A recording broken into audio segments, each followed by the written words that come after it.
So, for today's video, we're going to do a makeup vlog.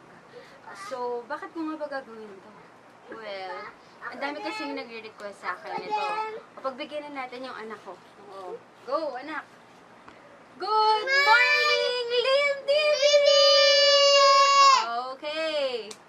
So, yun nga, going back, no. Gagawin ko to kasi nga, ang dami nagre-request. And, malapit din naman sa puso ko yung pag-makeup kasi tawag dito, marami din mga tao na nag-influence sa akin before, like yung friend ko na si Leanne Pearl. Sobrang nagpapasalamat kami sa Ever Belena kasi nakatawid yung ganda namin nung college kami na meron na kaming cheek tint, lip tint kasi hindi pa naman uso yung mga kilay-kilay dati. Tapos, ayun nga, tapos parang mas natuto ko nung nagkaroon ako ng sarili kong work kasi nga, yun na yung time na may sarili ka ng pera mo, nakakabili ka ng sarili mong makeup, tapos iba't ibang brands na yung mga nakikita mo sa mall. So, hindi ko na papatagalin pa. Papakilala ko na sa inyo kung sino yung kasama natin ngayon. Miss Gladys Carullo! Hi! So, ayun. So, ano ba yung gagawin mo sa akin today? Ang bala ko po sana is bridal look makeup. Okay. Bakit naman yun naisip mo? Kasi feeling ko bagay na bagay sa'yo yun. Ay, ganun. Pero disclaimer lang, mga Kalim TV, no? Married naman na ako. Magsislim na ako. Yun nga lang, syempre, ang tawag dito, very simple lang yung wedding ko noon. So, malalaman nyo lahat yon sa susunod naming video ni Mr. Lim. Abangan nyo yung How I Met My Husband. So, ayun. So, gawin na natin today. Hindi na natin patatagalin pa to.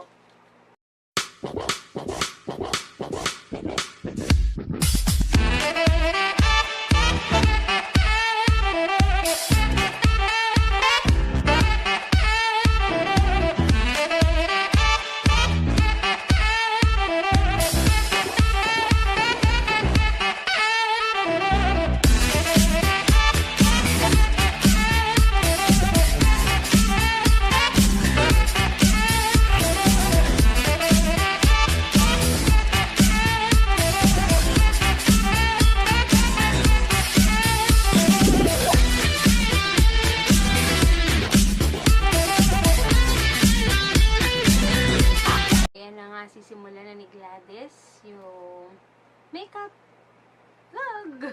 Yay! Nagawa ko po is kailangan na maghugas ng kamay or na-sanitize nyo yung hands nyo before kayo humawak ng face ng clients nyo. Importante po yun para makita ng client na malinis kayo.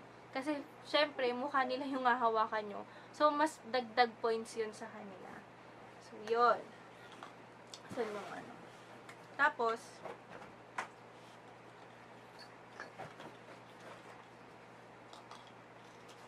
so, meron po akong primer. So, ang ginagamit kong primer is from Kirsten Secret Makeup Primer with Rose Essence. Ito po is local brand na nabili ko siya sa Shopee. So, meron siyang Rose Essence. Maganda din siya sa face kasi nakaka-fresh. So, yun yung first step natin. So, eyes. Maganda siya kasi mas na-prepare nyo yung face ng clients nyo. And then, after that, is yung ginagamit ko pong ano tawag dito? Primer is the No Shine Mattifier sa Quick FX. So, ito po yan. Thank you, Day. Natrinan mo yung kilay ko. Yes. Alam mo naman. So, oras.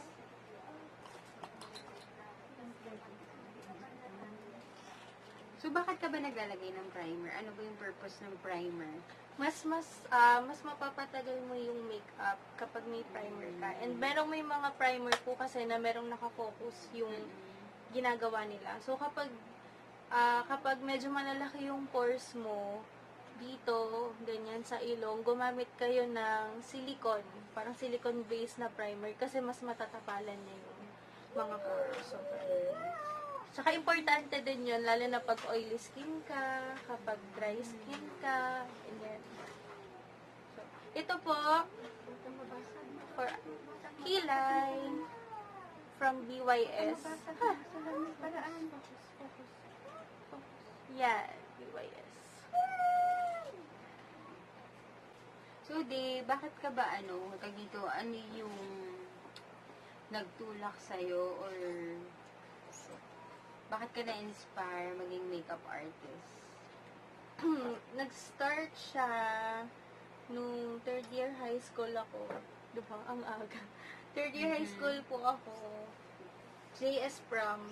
Ayaw ko po kasi yung nakikita ko yung makeup na maputi sa akin, na sobrang kapal yung makeup. Kasi may mga klase po kung gano'n, na ang kakapal ng makeup. So, nag-start yun, nagpabili ako kay Papa ng isang compact na siya, set, na may powder na may eyeshadow na, lipstick, ganyan. Ang brand doon is Aido. Basta yun yung pinakaunang makeup ko, yung Aido na yun, na gano'n. So, yan. Nilagay ko dyan. So, yun. Yun yung unang pinabili ko kay Papa. So, nasa 500 ata yung ganung set. So, doon po ako nag-start. Okay. Tapos, ang makeup artist ko noon, kapag JS, si Tita Apple. Wow. Ayoko magpahawak ng ibang kamay sa mukha ko. Well, actually, ako din nung high school ako nakakatawa. Yung first experience ko na nagpa-parlor ako nun, JS prom ko din yun. Third year, kasama ko yung tatay ko. O, diba? Ang weird, tatay ko yung kasama ko.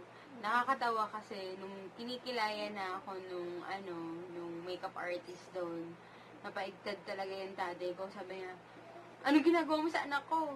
Sabi niya, Daddy naman, inaahit ko lang yung kilay. Inaayos ko lang yung kilay ng anak ninyo. Ayun nga. Pero, mas maganda rin kasi na mas kabisado mo or alam mo kung ano yung product na ilalagay mo sa mukha mo para hindi naman siya masyadong maputi, hindi siya masyadong maitim, alam mo kung ano yung skin tone mo. So, nakakatuwa din na na-expose na tayo ngayon sa iba't ibang klase ng makeup.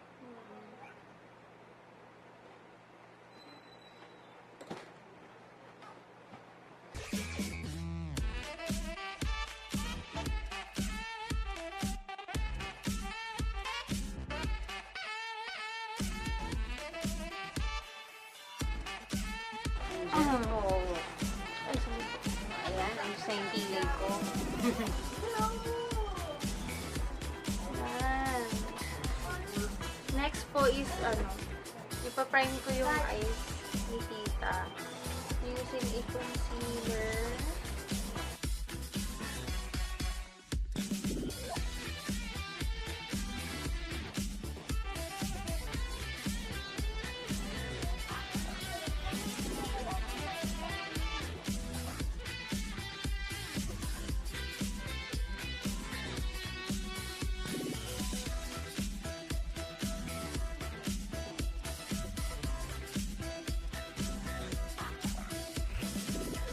Okay.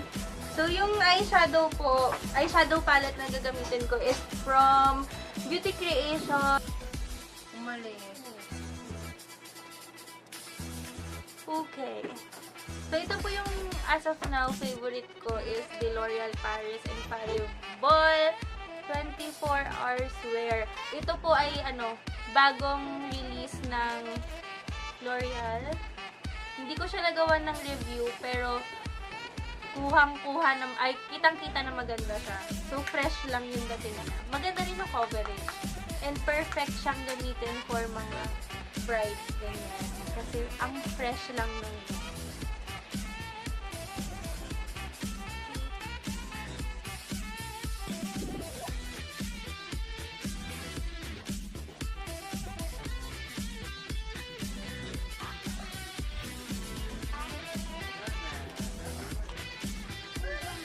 So, mag-a-add ako ng Maybelline Superstay in the shade of Tutu Veo Natural Beige kasi parang medyo maputi yung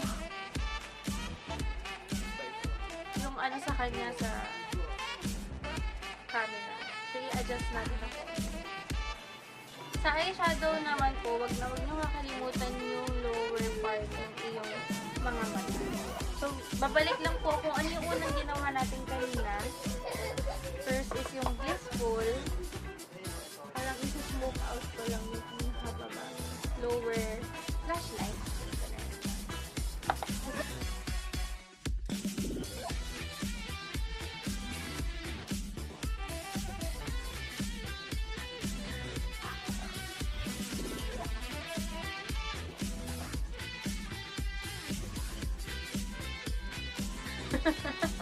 Next is Makeup Forever.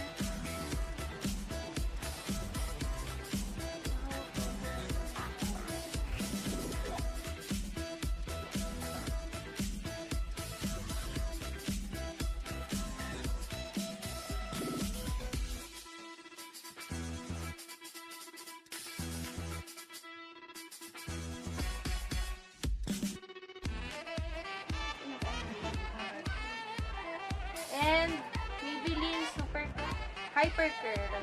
Favorite ko po.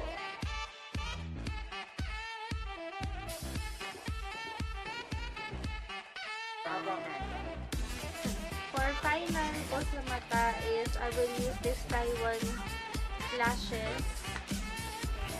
Ganito lang. Importante kapag sa mga bride, is sobrang nipis na lashes. Para hindi ganun mabigat, hindi rin ganun ka bababog yung itsura. Okay.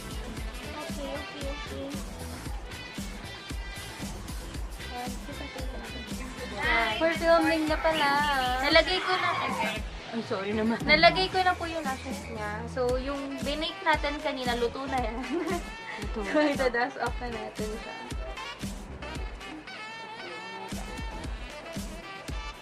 Dito. Dapat pala, girl, pag may mga event ako, nagpapakita ko. Iba pa rin talaga pag merong professional na makeup artist na nag-makeup sa'yo. Hindi po ako pro. Claim na natin yun, ano Yeah. ba?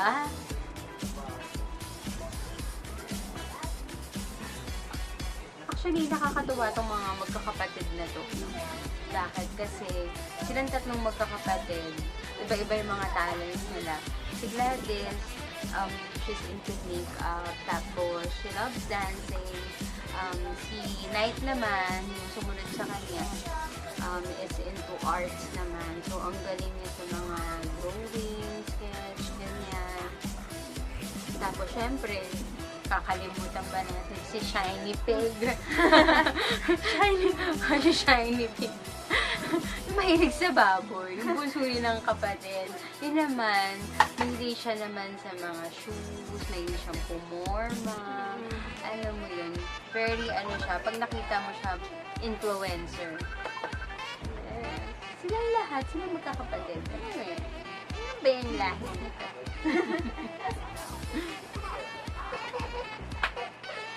So, nagdagdag lang po ako ng bronzer from Ulta Photo Kit.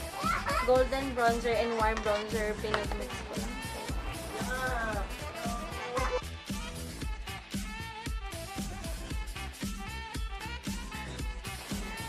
And meron din po akong favorite na blush as of now. It is the Vice Cosmetics again in the shade of Uploaded. So, napakaganda po nitong gamitin. Lalo na kapag bridal up. Ayan. Super fresh lang siya. Smile! Okay. So, once again po, no? Dito ka ta. Wait lang. So once again, we're back.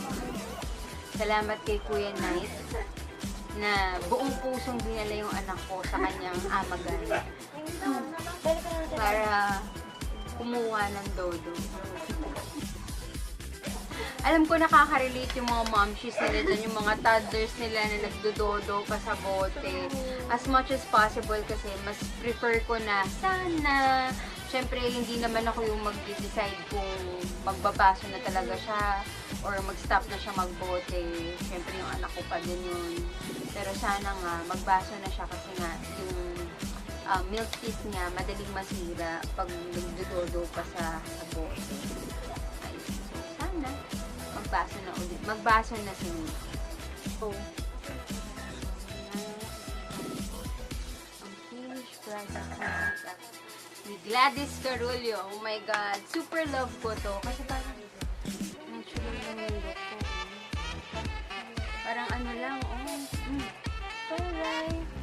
Parang kahit sang angulo ko din.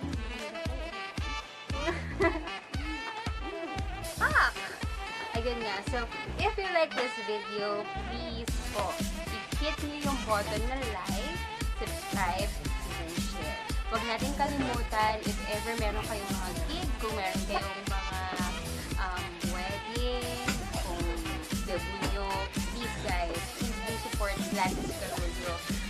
Ipapakita ko yung link and yung contact details kung paano nyo siya makakontact or paano nyo siya pag-book. Okay? So, once again, this is Mrs. Lim of Lim TV. Bye guys! Show some love!